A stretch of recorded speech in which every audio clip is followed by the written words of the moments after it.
भोजपुरी के युवा सुपरस्टार खेसारी लाल यादव की एक फिल्म रिलीज होने वाली है, चोरी चोरी चुपके चुपके। इस फिल्म का एक गाना रिलीज हो गया है। यह एक पारिवारिक ड्रामा और प्रेम कहानी पर आधारित फिल्म है। भोजपुरी में चल रहे अश्लीलता रहित और पारिवारिक फिल्म में खेसारी लाल यादव अक्सर दिखाई देते हैं कि इस फिल्म का गाना का नाम है मती मराइल। इस वीडियो में हम आपको बताएंगे कि यह फिल्म यूट्यूब पर कब रिलीज होगी, तो इस वीडियो को लास्ट तक देखें, तभी आप जान पाएंगे कि यह फिल्म कब रिलीज होगी और यह फिल्म का गाना कितना अच्छा है।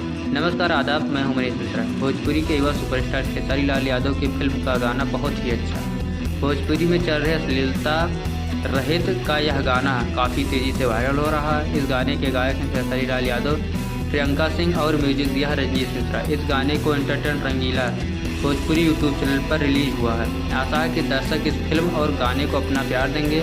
तो हम आपको बता दें कि यह फिल्म यूट्यूब पर कब रिलीज होगी। तो हम आपको बता दें कि अभी तक कोई ऑफिशियल जानकारी नहीं मिली है। कोई भी जानकारी मिलती है आप लोगों को बताएंगे। धन्यवाद।